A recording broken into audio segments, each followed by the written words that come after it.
الحمد لله الذي جعل للحق ناصرا وللباطل قاهرا، والصلاة والسلام على إمام الموحدين المبعوث رحمة للعالمين وعلى آله وصحبه أجمعين. أما بعد، السلام عليكم ورحمة الله وبركاته.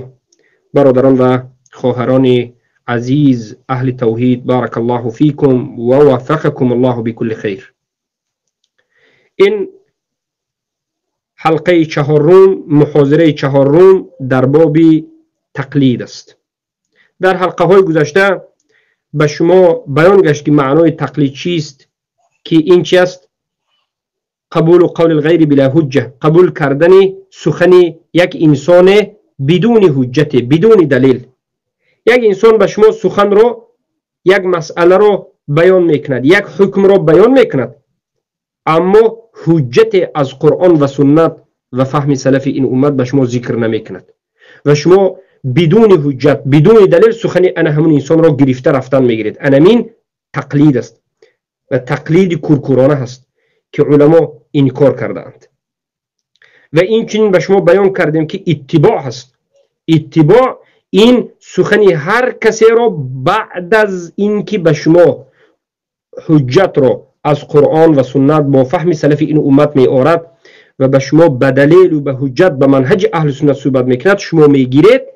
نه اینکه سخن همون انسان رو گرفتید، او انسان در نزد شما اینقدر قدری دارد که هر سخنش رو میگیرید. نه، چنین نیستید.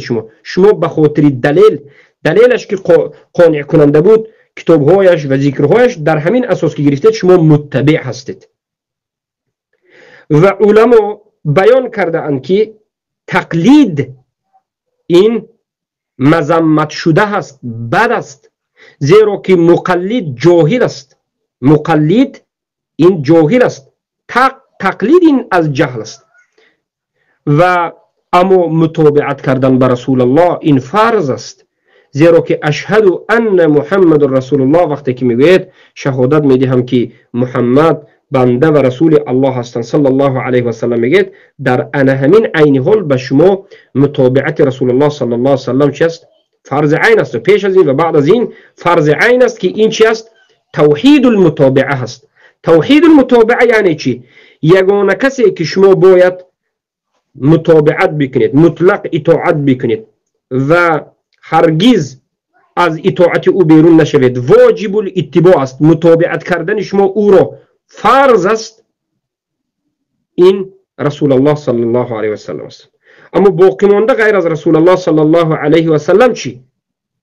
کل قول یؤخذ و یرد الا صاحب هذا القبر. امام مالک اشاره کردن به قبر رسول الله، گفتند که هر یک انسان سخنش قبول کرده می شود اگر موافق قرآن و سنت و فهم سلف باشد، و انکار کرده می شود اگر مخالف به قرآن و سنت و سخن رسول الله باشد، بجز سخن رسول الله. سخن رسول الله این خود شریعت است. سخن رسول الله این نص است، این حجت است. سخن رسول الله این وحی است. سنت رسول الله وحی است. خیلی که الله در قرآن میگه انا نحن نزلنا الیک الذکر لتبین للناس ما انزل الیهم. ما به تو ای محمد ذکر رو، یعنی سنت رو نازل کردیم تا که تو ای محمد به واسطه سنت قرآن رو به مردم تفسیر بکنی. و این چنین الله میگه اعوذ بالله من الشیطان الرجیم و ما ينطق عن الهوى ان هو الا وحی یوحى. پیامبر صلی الله علیه و سلم از هوا و هوس خودشون صحبت نمی کردند، بلکه این وحی بود که از جانب الله وحی می شده. پس این دلالت میکند که سنت هم وحی است و واجب الاتباع یگانه رسول الله است. اما اگر امروز ما نظر به این مبتدعه بکنیم، اهل بدعت و ضلالت، انحراف شده ها و گمراه شده ها نظر بکنیم، اینها آمدند یک طاغوت نوی را سبحان الله به ذم این طاغوت هایشان، حاکمهایش، قبرها و چیزهای دیگر، به ذم این یک طاغوت معنوی به خودشان ساختند، طاغوت تقلید. و به همین تقلید سبحان الله، به قاعده تقلید اینها قرآن را، سنت را، فهم سلف را انکار کردند. حالا آن که پیدایش تقلید به شما معروف است که در قرن صحابگان تقلید گفتن چیزی، مذهب گفتن چیزی نبود. در قرن تابعین مذهب یا که تقلید نبود و در قرن تبع تابعین تقلید و چیزی نبود و این تقلید در عصر 4 بعد از نصف اولش به وجود آمد و سبب به وجود آمدنش هم همه مقلدین سند را به ابن ابی المغفر میبرند که سخن او را خطا فهمیدن. از خطای یک عالم سخن یک عالم را خطا فهمیدن و در اساس فهمش غلطشون تقلید را به بالای امت واجب کردند. البته ما تقسیمات تقلید را به شما بیان کردیم که یک انسان اگر عامی باشد، اگر هیچ چیزی را نفهمد، تا زمانی که به او قرآن و سنت میرسد بله تقلید کرد به یک از علما باکی ندارد، لیکن او باید علما را اختیار کند، علمای حق را اختیار کند، اهل ذکر را، اهل قرآن و سنت را اختیار کند، اهل بدعت و ضلالت را ترک بکند. اما وقتی که قرآن و سنت یک حدیث مقابل تقلید او رسید باید تقلید را ترک کند، به حدیث سه چنگ بزند. انمین است کلام همه علمای اهل سنت و جماعت. پس امروز مقلدین زمان ما نظر بکنیم، بیایید به خودی همین قوم خودمون تاجیکایی که امروز در سرزمین این ماوراءالنهر به نام تاجیکستان و ازبک یا غیره وجود داره، آسیای مرکزی، کوکاز، روس، همه این اهل بدعتی که اینجا از ماتریدی و اشعری هستند حدیث های صحیح را انکار میکنند، آیات های واضح و صریح و قطعی را انکار میکنند، قطعی و ثبوت، قطعی و دلاله، واضح قطعی ثابت حدیث ها را که واضح و روشن است انکار میکنند. حدیث هایی که همه امت این حدیث را قبول کردند به ظاهرش و خودی ابو حنیفه و شاگردانشون انکار میکنند و میگویند که ما مقلد هستیم. ما به این جهال مقلدین کورکورانه ها سوال میدهیم و میگن که ای کورها، مقلدین کورها، شما تقلید را از کی کردید؟ میگن که ما مذهب ابو حنیفه در مذهب ابو حنیفه هستیم، لیکن تقلید را به ابو منصور ماتریدی کردید. چرا تقلید را به ابو حنیفه نکردید و ابو منصور ماتریدی کردید؟ زیرا که خودی اینها میدانند، این جهال کورها میدانند، مقلدین کور میدانند که ابو منصور ماتریدی دیگر عقیده دارد، ابو حنیفه دیگر عقیده دارد. ابو منصور ماتریدی کلامی هست، اصل تشریع در نزدش عقل است. ابو حنیفه این اهل منهج اهل سلف دارد، اهل سنت دارد و اصل در او قرآن و سنت است. الکی به سخن علما رو ذکر بکنیم. بارک الله فیکم. اولا سخنهای امام ابو حنیفه رحمه الله. قال ابو حنیفه رحمه الله: لا يحل لمن يفتي من كتبي أن يفتي حتى يعلم من أين قلت. حلال نیست به انسانی که به کسی که فتوا میتید از کتابهای من تا اینکه بداند که من از کجا این سخنها را گفتم و بعد از این برایش حلال می شود. بعد از این برایش حلال می شود. الله المستعان. امروز چقدر این بنام حنفی ها به ابو حنیفه دروغ میبندند، لیکن امام ابو حنیفه میگه که حلال نیست. تو زمانی که دلیلی مرا ندانی از نام من صحبت کردن حلال نیست. پس این دلالت به این میکند که دلیل را دانی تو مقلد نمیشوی. امام ابو حنیفه رحمه الله انکار تقلید کرده است. میگن که تو زمانی که دلیل مرا نفهمی از نام من صحبت نکن. اگر دلیل ابو حنیفه رو فهمیدی پس تو چی هستی؟ تو متبع هستی، نه مقلد. مقلدی تو دلیل فهمیدن مقلد هستی، دلیل که نظر کردی تو متبع هستی، نه مقلد.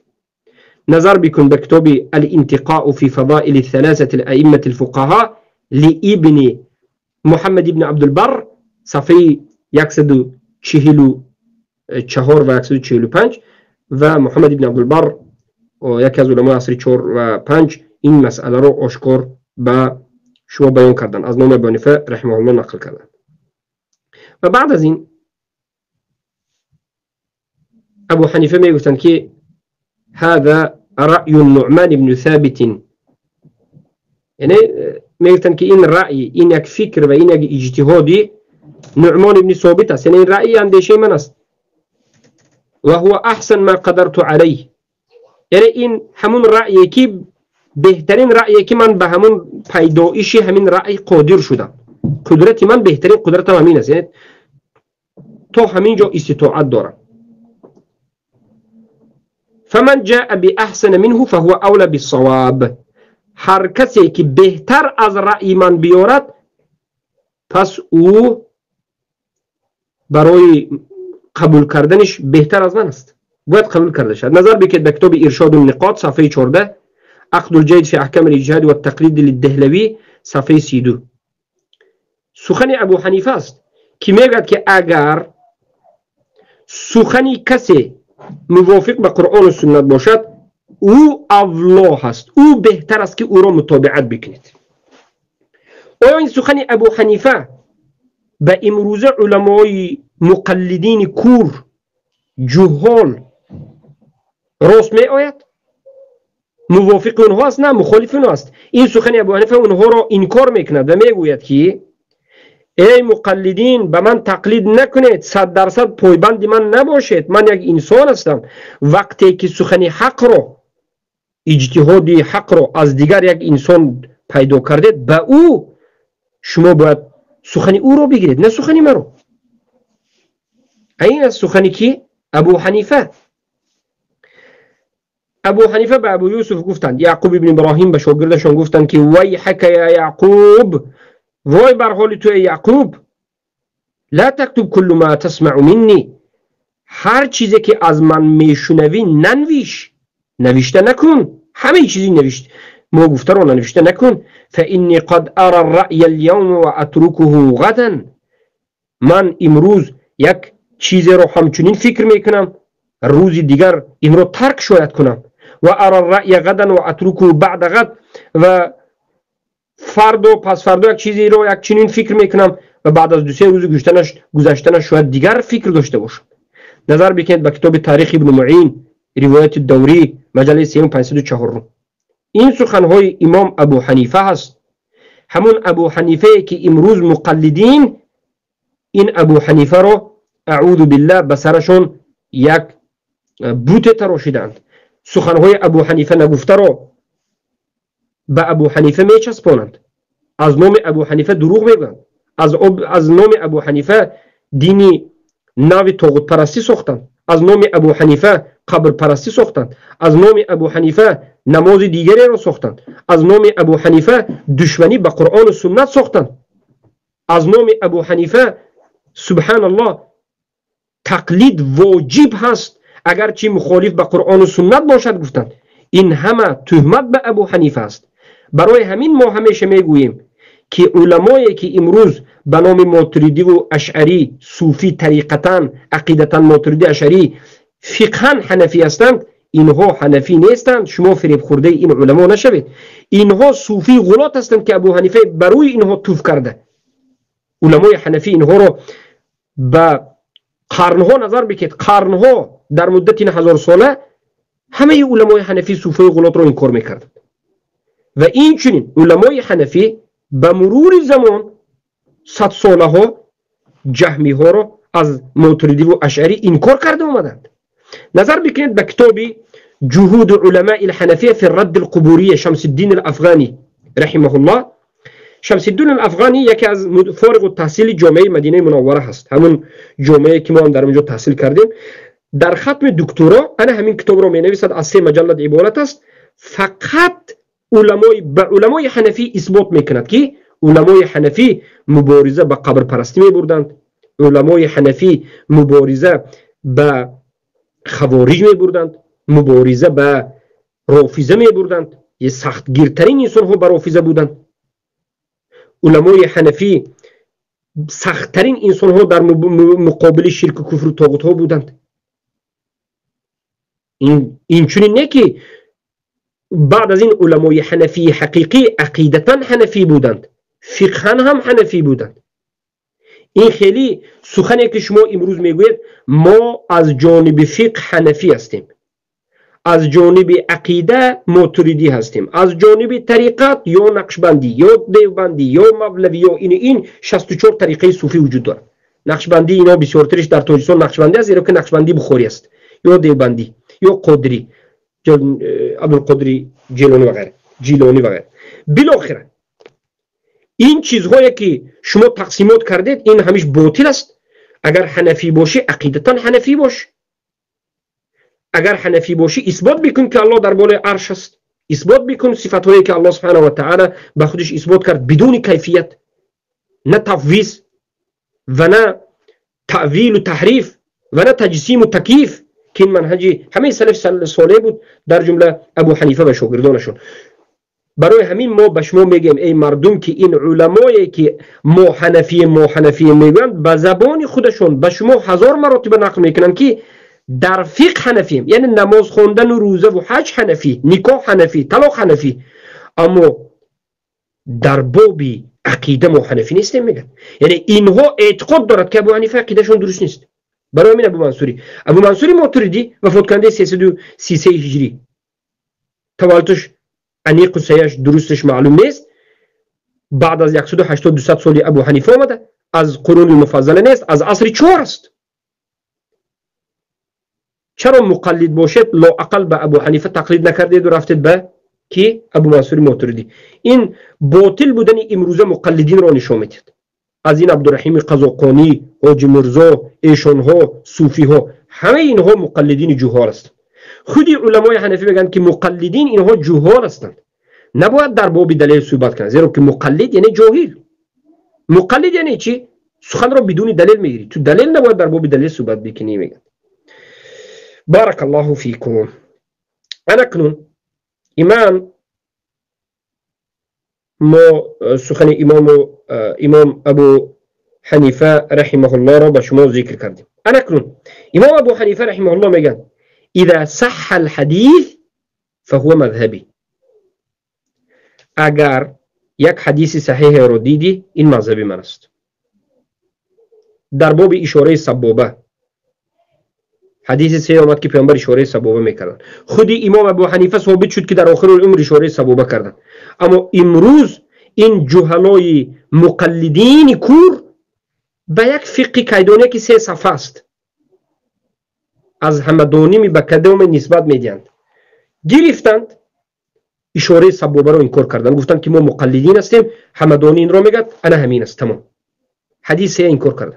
اما هستن علمای محققین مذهب خودی حنفی که مقلد نیستند و محقق به مانند زیلعی در کتاب نصب الرایه علی احادیث الروایه گفتند که مقلدین این عملشون باطل است، بلکه حدیث صحیح دلالت به اشاره سبابه میکرد. این چنین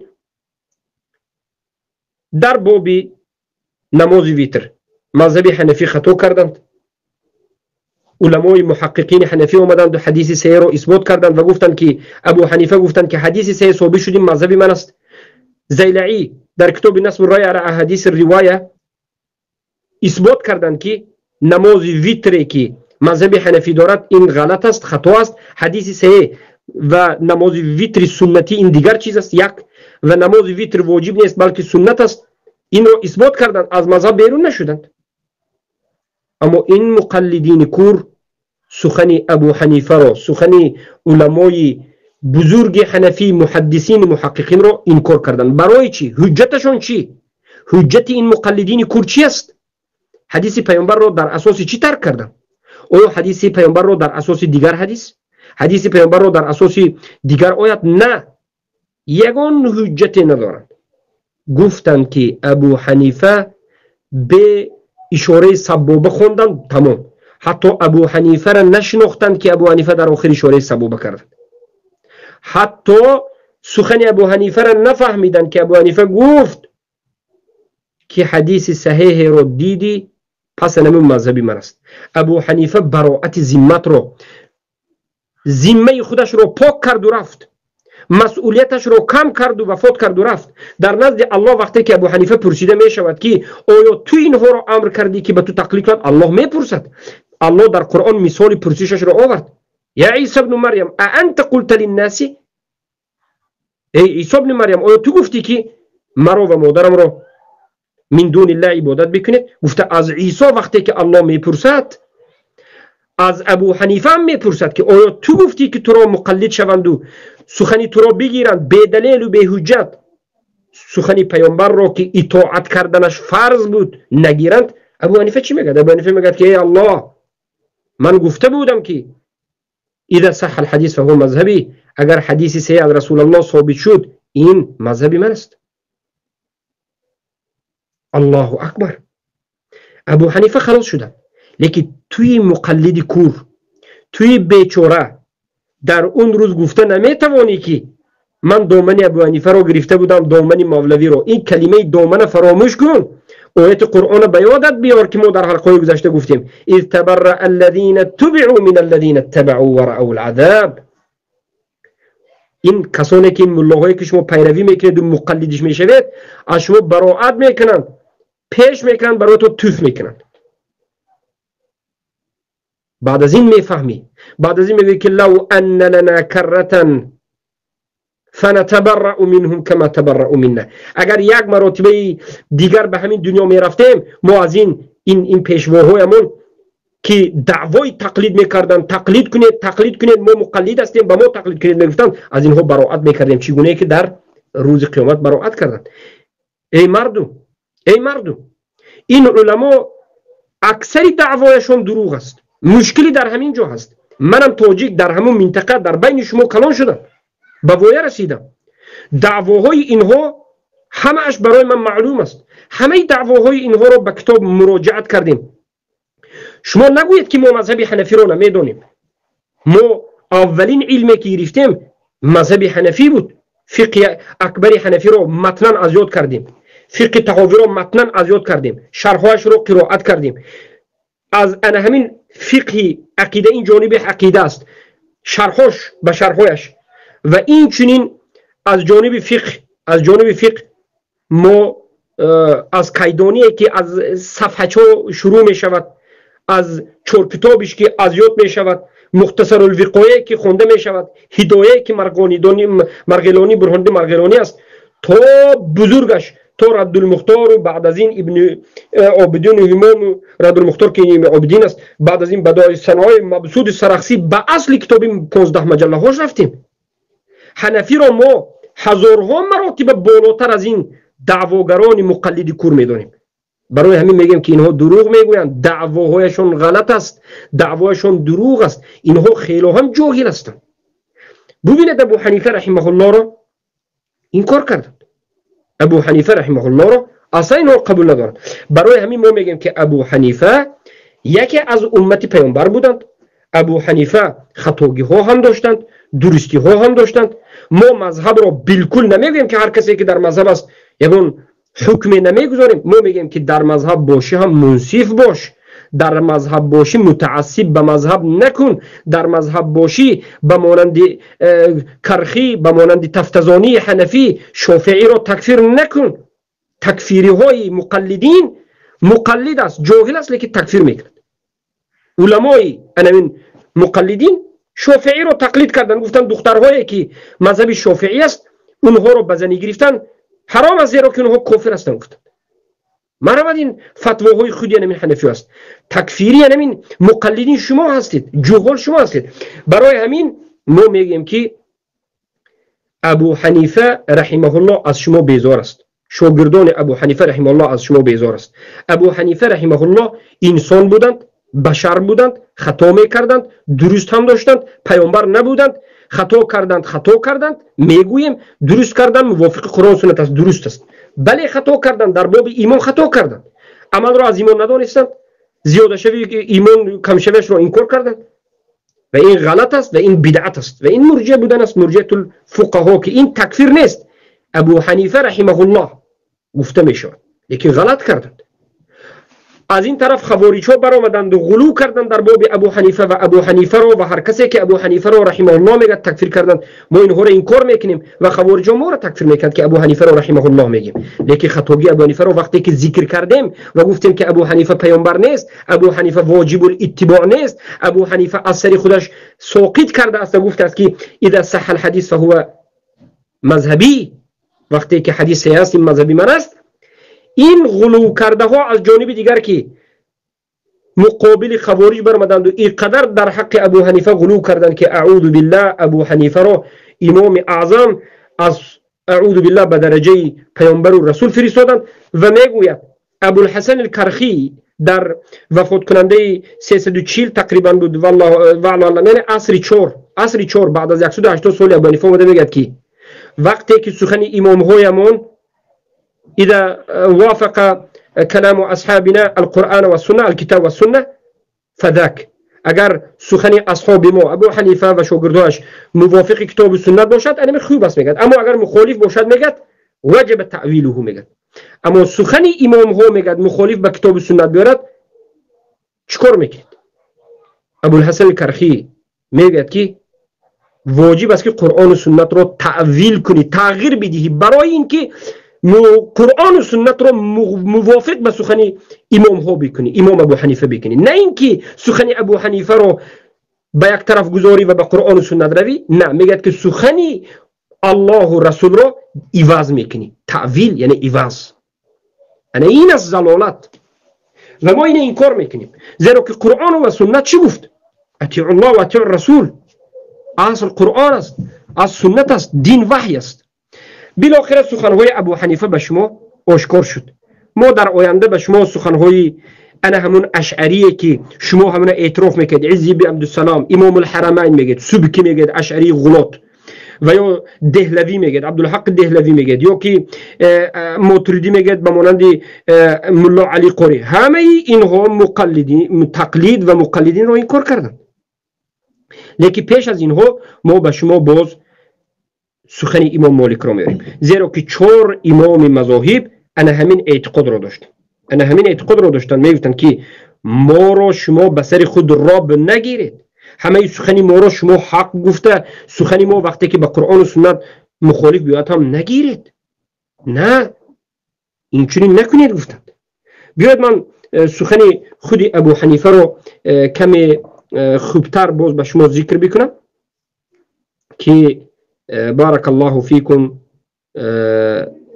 در کتابی که الحمدلله به سبب همین اهل بدعت چی کردیم؟ تألیف کردیم. کتابی رو به سبب اهل بدعت تألیف کردیم. عبدالرحیم قزاقانی برآمد گفت که تقلید واجب است. مجبور شدیم که هم برای او رد زنیم و 4 درس کنیم، 4 حلقه، و هم کتابی رو به نام بارک الله فیکم خلاصه تحقیق در حکم تقلید و آیا پیروی نمودن از یکی از 4 مذهب واجب است، تقریبا 70-80 صفحه بارک الله فیکم به شما آماده کردیم. و در همین جا یک بابی رو گذاشتیم در این کتاب که بارک الله فیکم. این باب همین است که حالا می آوریم سخن ابو حنیفه رو در از همین کتاب. بارك الله فيكم. سخن هو امام ابو حنیفه. خب اکنون ابن النجیم رو ذکر میکنیم. ابن النجیم در کتاب بحر الرائق میگه که ان العمل بنص صریح اولى من العمل بالقياس و ان ظاهر الحديث واجب العمل. عمل کردن با نص صریح این اولا هست، بهتر است از عمل کردن به قیاس است. میگه این مذهب ابو حنیفه است. مذهب ابو حنیفه حتی حدیث ضعیف را بهتر از رأی میداند، بهتر از تقلید میداند و میگه که ظاهری حدیث واجب به عمل است. میگه همین ظاهری حدیث رو که دیدی باید تو عمل کنی. میگه اما الله المستعان اینها باشند، این مقلدین از خودشون چیزی دیگری رو به وجود آوردن، چیزی دیگری رو ساختن. اکنون بعد از این همه ببینید ابو حنیفه رحمه الله میگه که قیل لأبي حنیفة رحمه الله تعالى اذا قلت قولا وكتاب الله يخالفه قال اتركوا قولي اذا خالف کتاب الله تعالی. ای ابو حنیفه، یک سخنی را اگر تو بگویی که این سخنی تو مخالف به کتاب الله و سنت رسول الله باشد چیکار بکنیم؟ ابو حنیفه چی گفتن؟ به من تقلید کنید گفتن؟ به مانند ابو الحسن الکرخی، عبدالرحیم قزاقانی، این گمراهایی که در تاجیکستان هستند، قرآن را ما باید تعویل کنیم، حدیث رو باید تعویل کنیم که موافق ابو حنیفه شود، زیرا که ابو حنیفه امام است. چرا نفهمید؟ ابو حنیفه فهمید. گفته ابو حنیفه گفتن که به من تقلید کنید؟ نه، ابو حنیفه گفت که اترکوا قولی، سخنی مرا ترک کنید وقتی که به کتاب الله مخالف میاد. بار دیگر به ابو حنیفه سوال کردن که اذا كان قول رسول الله صلی الله علیه وسلم یخالف، اگر سخن تو مخالف به قول رسول الله باشه چی؟ ابو حنیفه گفتند که اترکوا قولی، سخن مرا ترک کنید، و قولوا، بگوید سخن رسول الله صلی الله علیه و را، بگیرید سخن رسول الله را، سخن مرا ترک کنید. در رفع الیدین، در مسئله انگشت برداشتن، در مسئله نماز تراویح و در دیگر مسئله ها خطا که شد، مرامت حدیث در بخاری مسلم است، چرا نمیگیری؟ مقلدی کور، سخن ابو حنیفه را انکار کردی، پس تو از جمله زمره حنفی ها نیستی. حنفی حقیقی حدیث را میگیرد. با ابو حنیفه گفته شد که فقیل اذا كان في قول الصحابه، اذا كان قول الصحابه يخالف، اگر سخن شما به سخن صحابه ها مخالف است چی؟ ابو حنیفه گفتند که اترکوا قولی لقول الصحابه رضی الله عنهم اجمعین، سخن مرا به سخن صحابه ها ترک کنید، سخن صحابه رو بگیرید و سخن مرا ترک بکنید. نظر بکنید به کتابی که فلانی در کتاب ایقاظ همم اولی الابصار صفحه 50 نقل کرده است. پس این چنین در کتاب رندوسیه صاحب الهدایة في روضة العلماء الهندوسية در فضل الصحابة لأبي حنيفة، الصحابة لأبي حنيفة، فضل الصحابة لأبي حنيفة ذکر شده است. الله اکبر. خودی ابن عابدین که یک از متعصبین حنفی هست، در کتاب الدر المختار مجله یکم صفحه 67 ذکر کرده، میگه که در حاشیه علی در المختار میگه که صح عن ابي حنیفه، از ابو حنیفه صحیح ثابت شد که انه قال، ابو حنیفه گفت اذا صح الحديث فهو مذهبی، وقتی که حدیث صحیح شد این مذهبی من است. الله اکبر. انا این است سخنهای علمای حنفی. من تو به حال فقط حنفی، حال مالکی، حال شافعی، حال احمد ابن حنبلی که سخن ویها هم مثل باران میبارد، حال من به سخن صحابه ها از عبدالله ابن مسعود رضی الله عنه نرفتم.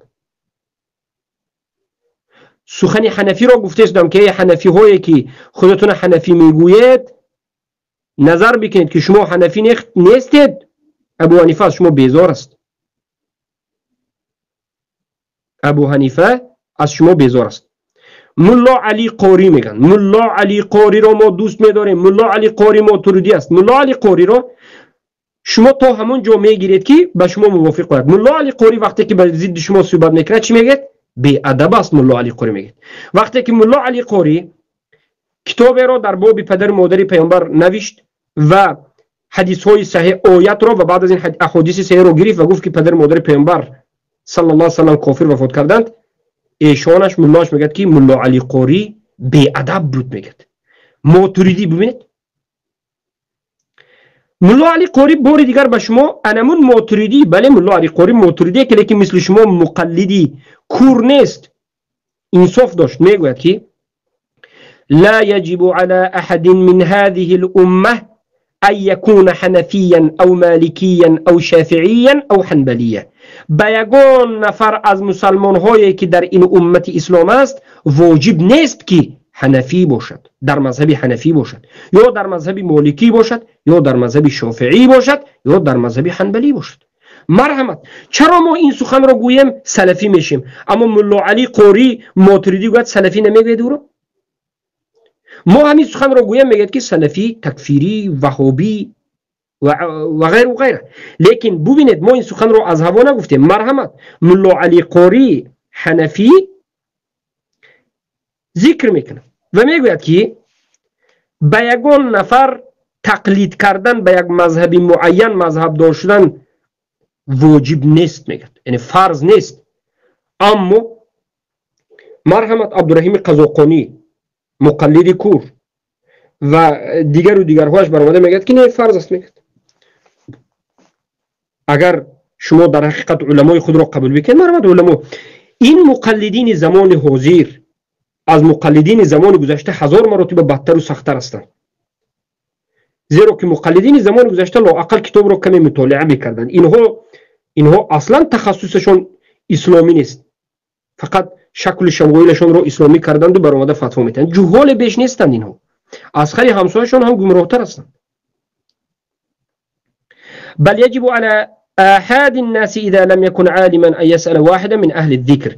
بلکه میگد واجب است به آحاد مردم، به هر یک انسان تک تک مردم واجب است که میگد اگر یک مسئله رو نفهمید و ندانست، از یک عالمی که اهل ذکر است پرسان شود. اهل ذکر گفته فاسألوا اهل الذکر ان کنتم لا تعلمون. الله میگه بپرسید اهل ذکر رو اگر هنگامی که نفهمیدید و ندانستید.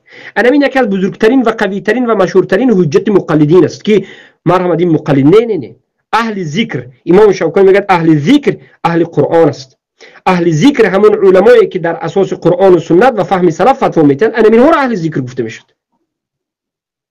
وقتی که اهل ذکر رو سوال کردی، یک مسئله رو به تو در اساس قرآن و سنت فهم سلف بیان کرد، پس تو مقلد نیستی، تو متبع به قرآن و سنت شدی، زیرا که تو با دلیل مسئله رو حل کردی.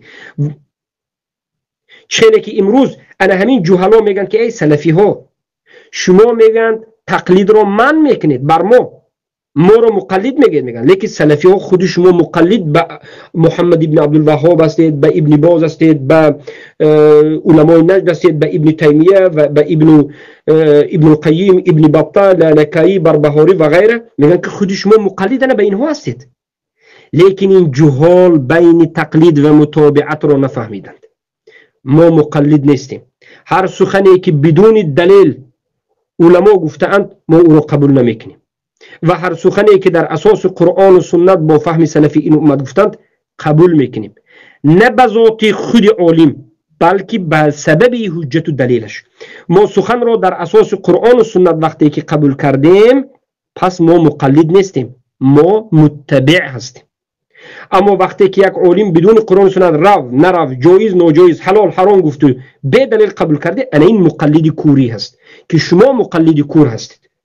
شما کورکورانه مقلد میکنید، قرآن و سنت میآید انکار میکنید در اساس تقلید. لیکن ما نحن اتباع الدلیل نمیل حیث یمیل، ما متابعت و پیروان دلیل هستیم. دلیل به کجا رود ما از عقب دلیل میرویم. برای همین علماهای ما رو ما میگیم که علماهای ما محمد ابن عبدالوهاب خطا کرده باشن، خطا کردن، به دلیل گاو زده باشن، به دلیل گاو زدن، قبول نیست. یگان نفر از علما رو معصوم نمیگوییم، واجب الاتباع نمیگوییم و سخنش رو بدون دلیل قبول نمیکنیم و میگیم که انهم بشر، اینها بشر هستند. هر وقتی که سخنشون موافق قرآن و سنت و فهم سلف است قبول است، وقتی که مخالف است مردود است به احترام. خیلی که کتاب رو خود ابن تیمیه رحمه الله نوشتن، رفع الملام عن ائمه الاعلام، و در همونجا علما رو ذکر کردن. اما مقلدین اینجوری نیستند.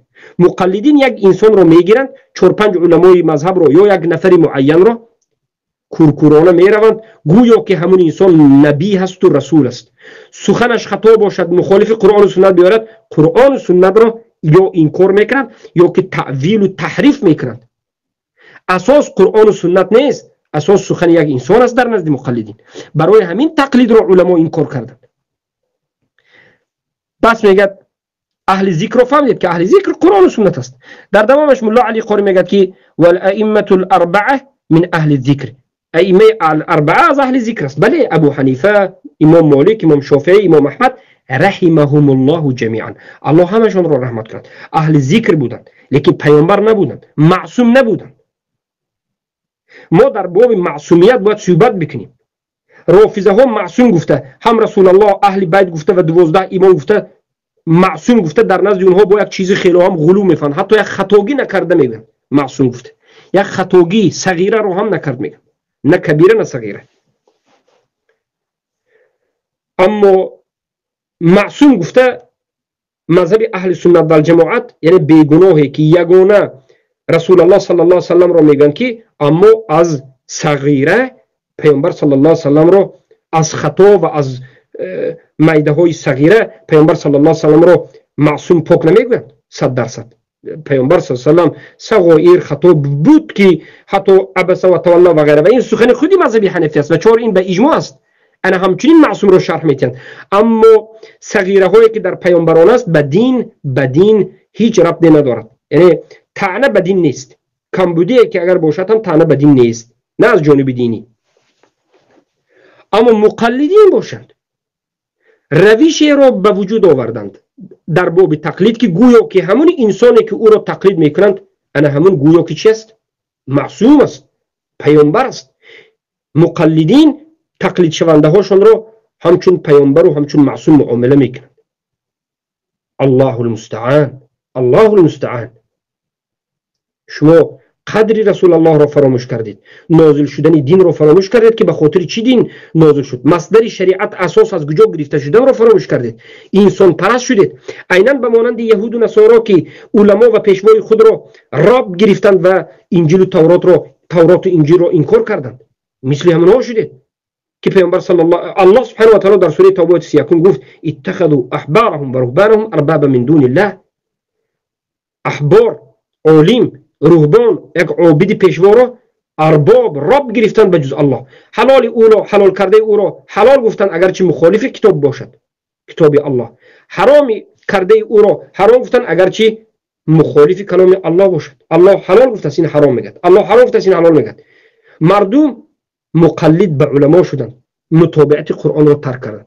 الله تکفیر کرد یهود و نصارا را و این چنین عیناً انا همین آیت رو پیامبر صلی الله علیه وسلم در امتشون تطبیق کردند. حالا اهل بدعت میگن که این آیت به یهود و نصارا ربط دارد. پیامبر صلی الله علیه وسلم چگونه این آیت رو به بالای عدی بن حاتم الطائی تطبیق کردند وقتی که صلیب رو در گردنش دیدند؟ و هر کسی که در این امت هم همچنین عمل رو کند، یک انسان رو به درجه بردارد که در اساسی سخنی همین انسان قرآن و سنت رد بشود، قرآن و سنت انکار بکند و تعویل بکند، پس این به خودش همین رب گرفته است و یک گمراه زلالت است. پس ملا علی قاری میگه که و کل مکلف مأمور باتباع سید الانبیاء سیدنا محمد صلی الله علیه و سلم. و هر یک انسان مکلف که به درجه بلاغت و مکلفیت رسیده است مأمور است، یعنی امر شده است از جانب الله و رسولش که متابعت به سید الانبیاء سیدنا نبینا محمد صلی الله علیه و سلم بکند. اکنون ملا علی قاری رو فهمیدی؟ ای گمراه مقلد کور، قبول میکنی علمای خودت رو؟ افسوس که جهل شما غرق زده است. من فکر میکنم این حلقه فقط از نام علمای حنفی است. ما با امام مالک و شافعی و احمد ابن حنبل و دیگر اقوالی که هزار اقوال در نزد ما وجود دارد، من حالا به ابن تیمیه و دیگران نرفتم رحمهم الله، حالا خودی حنفی ها را ببینید. علامه عبدالحق دهلوی که معروف است که خود این ماتریدی اشعری ها قبول دارند، در کتاب شرح صراط المستقیم میگه که ان الامام المتبوع والمقتدى به حقا هو النبی صلی الله علیه وسلم. همانا که امامی که به او متابعت کرده می شود و اقتدا کرده می شود حقیقتا این پیامبر صلی الله علیه و سلم است. فالمتابعه لغیره غیر معقوله، و پیروی نمودن، متابعت نمودن به غیر رسول الله صلی الله علیه و سلم این به عقل گنجایش ندارد، ناممکن است. و هذا هو طریقه السلف الصالحین، انمین است منهج و طریقه سلف صالحین. جعلنا الله ایاکم. انمین است میگه طرف سلف صالح. ابن نجیم رو به شما گفتم که خودش با از حنفی است. الله اکبر. پس به کجا روان هستید؟ به کجا روان هستید ای مقلدین؟ اگر این مقلدین که نفهمیدند، ای مردم شما از پشت انا همین علمایی که در بالای شما نشستند و از نام دین دروغ میگویند از عقب همین ها گمراه شده ایستادید. در روز قیامت عذر ندارید، به شما حق رسیده است. بیاید دیگر علمای شما را ای ماتریدی و اشعری، دیگر علمایی که شما خودتون قبول دارید، ولی الله دهلوی در رساله انصاف نظر بکنید چی میگه. ولی الله دهلوی در رساله انصاف میگه که اعلم ان الناس في المئة الاولى والثانية من الهجرة ما كانوا يعرفون تقليدا لمذهب. بدون که مردم در 100 ساله اول و 100 ساله دوم از هجرت در قرن اول دوم تقلید به مذهب گفتن چیزی رو نمیدانستند، نمیشناختند، این چنین چیز رو نمیشناختند، زیرا که وجود نداشت. ولا كان المذهب، مذهب وجود نداشت. فالسلف لا يعرفون ذلك وكانوا لا يقلدون الا صاحب الشرع صلی الله علیه وسلم. سلف صالح نه مذهب میشناختند نه تقلید میشناختند و یگانه کسی که متابعت میکردن این صاحب شریعت بود که محمد صلی الله علیه وسلم بود و امر الله رسول هم همین بود. وقد صح إجماع الصحابة والتابعين وتابعيهم بإحسان من السلف الصالحين على المنع من أن يقصد إنسان إلى قول أحد بعينه. و به تحقیق صحیح اجماع صحابه ثابت شده است، اجماع صحابه تابعین تبع تابعین به احسان رضی الله عنهم از سلف صالحین ثابت شده است بر منع نمودن قصد یک انسان یک معین در همه سخنهایش. همه سلف صالح قرون طلایی صحابه تابعین تبع تابعین سه قرون مفضله اجماع نمودند که یک نفر معین را در همه سخنهایش قصد کردن و به همون پیروی و تقلید کردن منع است، حرام است. علمای شما بیان کرده است سخن حق را، لیکن شما نه علمای خود را نه علمای دیگر اهل سنت را نه علمای سلف را هیچ کسی را نگرفتید، شما دین نوی طاغوت پرستی را از پیش خود ایجاد کردید. فمن اخذ بجميع اقوال ابي حنيفه او جميع اقوال مالك او اقوال الشافعي او جميع اقوال احمد او غيرهم ولم يعتمد على ما جاءه في الكتاب والسنه فقد خالف اجماع الامه كلها.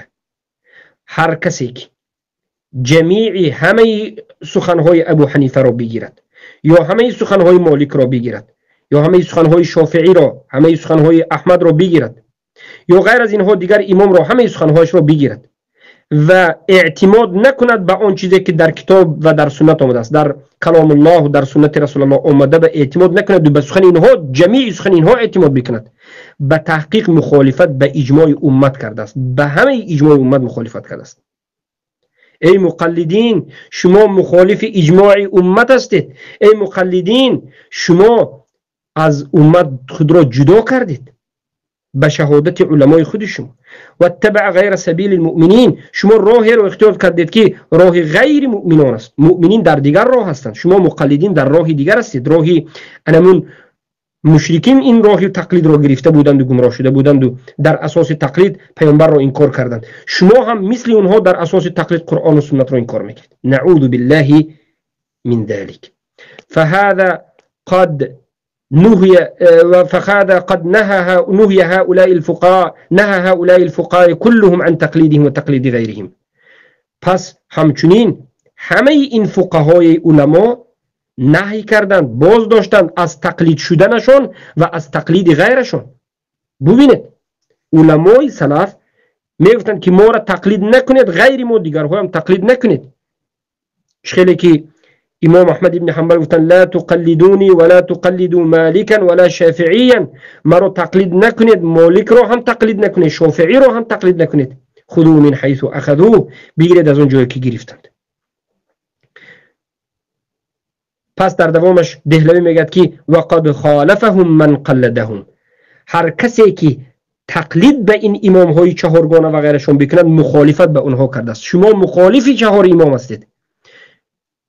عیسی ابن عبدالسلام یکی از علمای بزرگ اشعری، ما اشعری ها را قبول نداریم، ماتریدی ها را قبول نداریم، لیکن شما اشعری ماتریدی را قبول دارید. برای شما از کتاب های خودتون میاریم که شما در همین مذهب خودتون هم جاهل هستید که تقلید این کار میکنن، اونها شما اثبات میکنید. عیسی ابن عبدالسلام در کتاب قواعد الاحکام فی مصالح الانام میگوید که تقلید واجب نیست و تقلید درست نیست. فلانی یک از علمای شما اشاعره در کتابش ایقاظ همم اولی الابصار تقلید را انکار میکرد. الله المستعان و الیه التکلان. پس به کجا روان هستید؟ پس ای مقلدین به کجا روان هستید؟ انا همون شاعران شما شعر میگن، بیایید به شما یک شعر رو هم بگویم. یکی از شعرا میگه که ترسم نرسی به کعبه ای اعرابی، این راه که تو میروی به ترکستان است. شما به این منهجی که گرفتید، منهج تقلیدی دروغین کوری، به حق نمیرسید. این راهی که شما گرفتید که همین راه حق است، نه این راه حق نیست، این راه جهنم است. چگونه که شاعر گفت راه را به مکه گرفتم، گفته به سوی مکه رفته ایستاده به نظر خدا، لیکن این راهت به سوی مکه نه، به سوی ترکستان است. انا این است سخنهای علمای حنفی که خواه از ماتریدی بودند یا خواه غیر ماتریدی از غیر ماتریدی بودند. زیرا که حنفی ها به دو قسم تقسیم هستند: حنفی های حقیقی، حنفی های حقانی. اینها سردارشان ابو حنیفه نعمان ابن ثابت کوفی رحمه الله 184 هجری تولد شده 150 وفات کرده است و شاگردش یعقوب ابن ابراهیم ابو یوسف و زفر که در 18 سالگی وفات کرده و محمد ابن الحسن الشیبانی که هم از امام مالک شافعی درس خوانده و شرح موطأ امام مالک رو شرح داده و تمام مذهب حنفی رو این پیش برده: ظواهر روایات، نوادر روایات و کتاب‌های 6 بزرگی مذهب حنفی.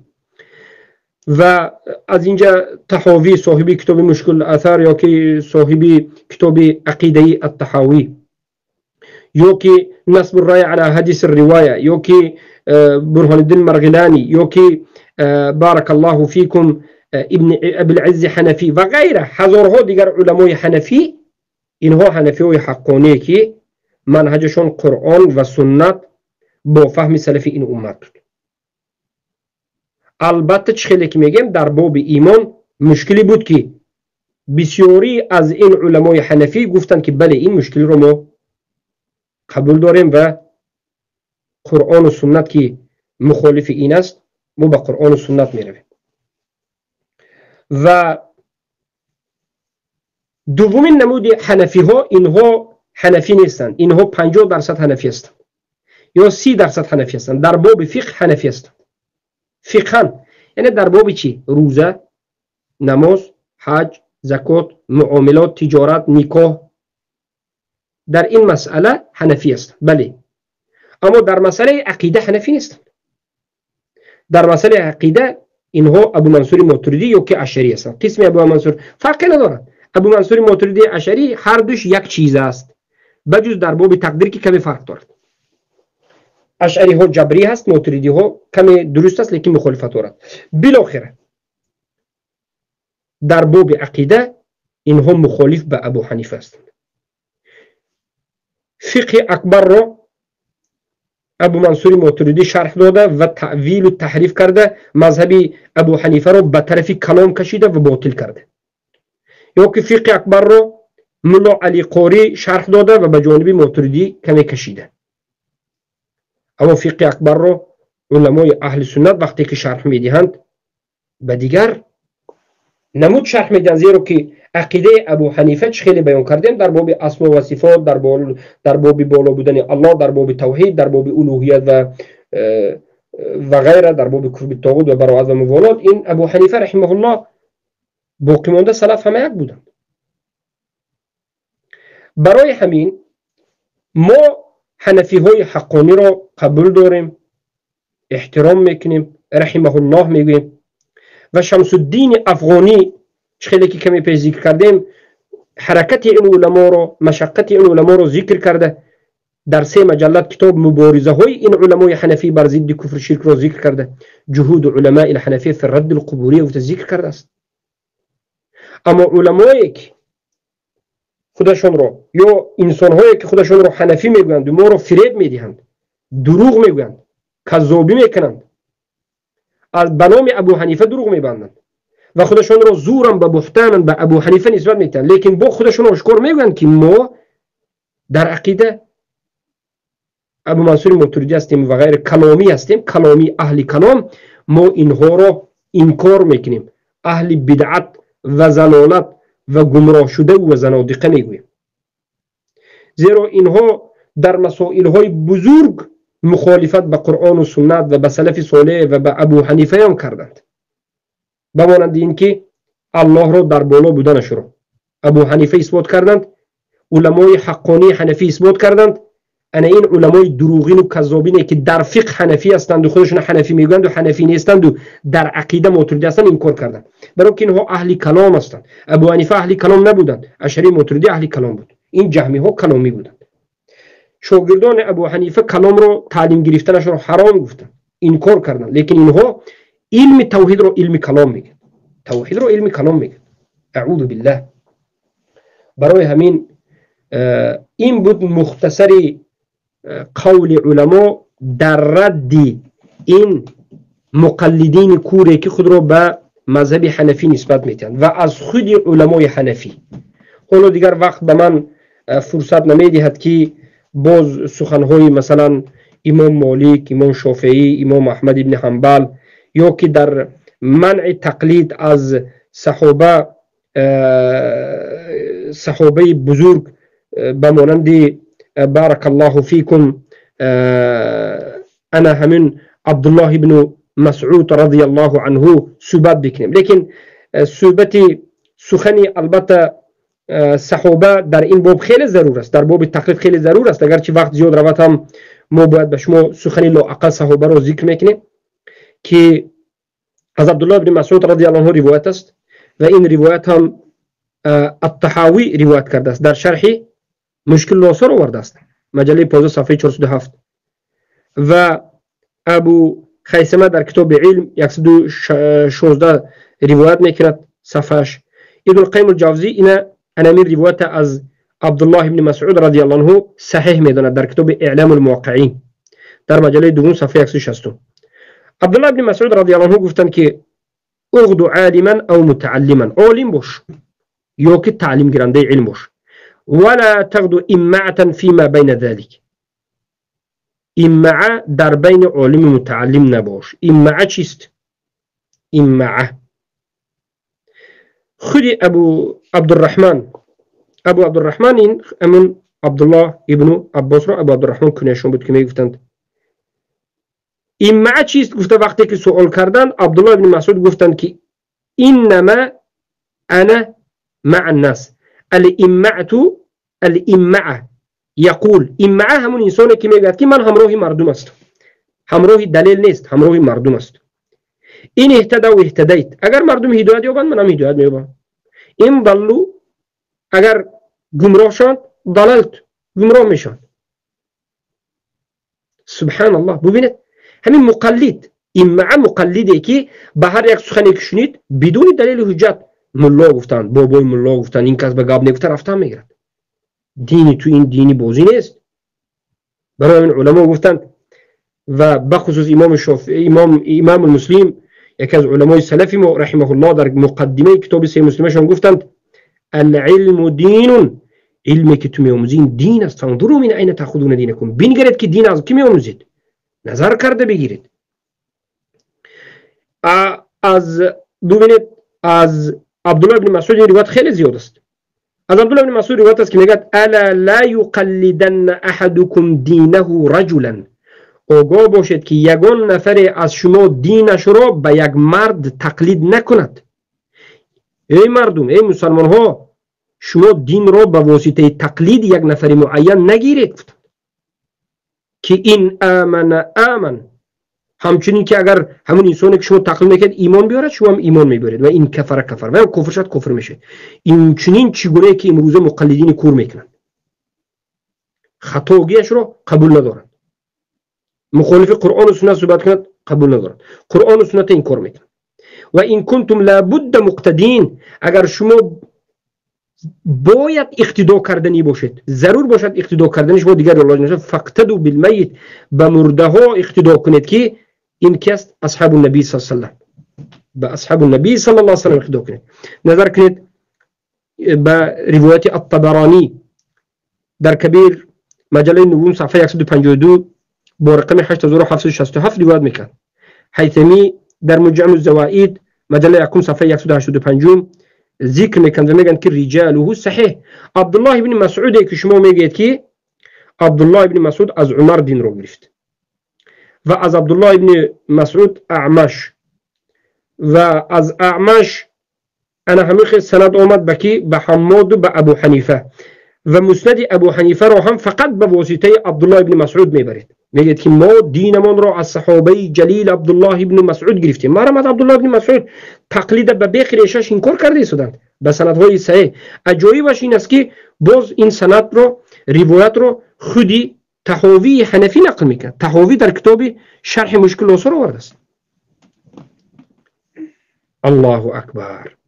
و عبدالله ابن مسعود میگن خیلی که در همون معجم الکبیر طبرانی ذکر شده است که میگن لا یکون احدکم امعه نباشد، یعنی مقلد کورکورانه نباشد. گفتن این سخن است.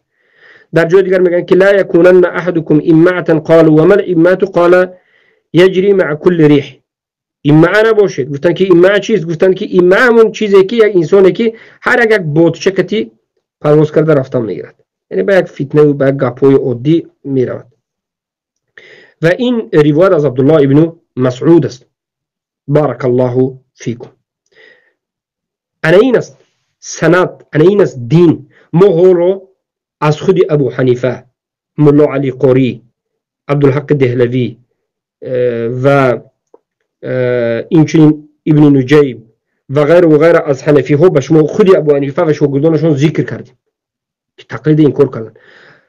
اون دعوایی که میکنید که شما بسندش عن ابو حنیفه، عن حماد، عن عمش و عن عبدالله بن مسعود میگید. از عبدالله بن مسعود یک روایت نه، 6 روایت آوردیم با کتابهاش و با صفحه‌اش که تقلید این کار کردن. پس شما کجا میروید دیگر؟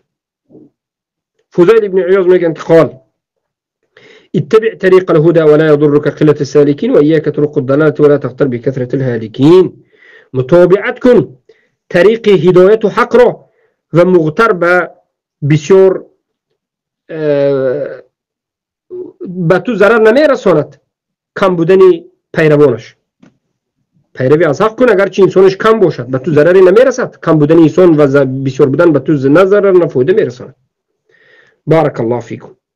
اما برحذر باش از راه ها و از مذهب ها و از تقلید های جاهلانه که بارک الله فیکم بسیار بودن اونها به مغرور نشو که به تو هیچ فایده بسیار بودن اونها نمیرساند.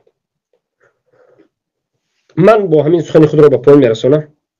سخن امام مالک، سخن امام شافعی، سخن امام احمد ابن حنبل و سخن دیگر از قرون متقدمین به مانند ابن البر بعد از این ابن بطه. ابن بر که 339 بود وفات کردن والله علم. ابن بطه که 370 یا 87 و بعد از این اللالکایی 424 بود که در اینجا در این باب تقلید صدها سخن است. و من هنا نآمدم به سخن ابن تیمیه رحمه الله که ده سخن است و به سخن ابن قیم الجوزی که در کتاب اعلام الموقعین مجله سوم در بعض طبعه ها مجله دوم صفحه 145 شروع می شود و در بعضی طبعه ها مجله چهارم، کتابی که در من است مجله چهارم صفحه 445 تا آخری کتاب و مجله چهارم هم اولش شروع می شود که تمام حقیقت مقلدین را بیان کرده و چقدر کتاب ها در این باب نوشته شده. کتابی که هل يجب لمسلم اتباع لمذهب واحد گفته یا که هدیه لمسلم الیابان گفته ابو عبدالکریم السلطان المعصوم الخجندی نوشتند. خجندی تاجیکی انا من علمای خودمو در این باب 2 کتاب نوشتند. این یک کتابشون. کتاب دوم در زیر شرحی بارک الله فیکم اذ تبرأ الذين اتبعوا یک کتاب دیگر نوشتند. کتاب امام الشوکانی حکم التقلید. کتاب حمد بن ناصر التميمي حكم التقليد النجدي و اینچنین ده کتاب دیگری که در این باب نوشته شده است. بارک الله فیکم مطالعه نمایید و از حقیقت آشکار باشید. و این بود یکی از بزرگترین حجت اهل بدعت تقلید که به مانند خانه تارترک است که یک پوف میکنید نابود می شود. با همین مختصرا با همین که 4 حلقه و 4 مجلس در باب تقلید شد سخنمان را به پایان می رسانیم. باطل بودن تقلید، فساد بودن تقلید و از اسلام نبودن تقلید تعصبی کورکورانه و واجب نبودن پیروی به یکی از 4 مذهب به شما فهمو شد. سبحانك اللهم بحمدك اشهد ان لا اله الا انت استغفرك واتوب اليك.